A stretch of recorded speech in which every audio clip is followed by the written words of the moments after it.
a way, this is a culmination of a life work. So collecting images, collecting political graphics, collecting posters, collecting the evidence of how people have organized and used forms of culture to push forward social justice, and then trying to figure out a way not just to put that all in one place, but to put it in a place in a way that it encourages people to interact with it.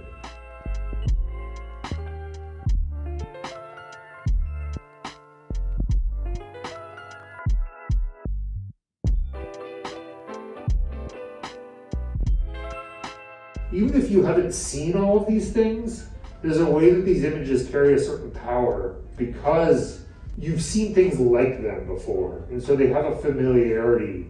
They have a sort of soul in a way. With the idea that if this is a language, then we need to be able to use the language. And to use the language, then it needs to be dynamic enough that you can actually take it apart and put it back together.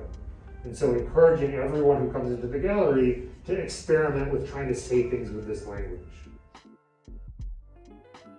Political graphics, it's a tradition. It's a hundreds of year old tradition, and I've been making political posters for over 30 years, but I stand very firmly on the shoulders of thousands and thousands of people who have been doing this before me.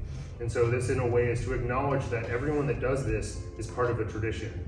And that tradition is really about copying the things that have come before you and repurposing and reusing them, evolving them to your need and your purpose.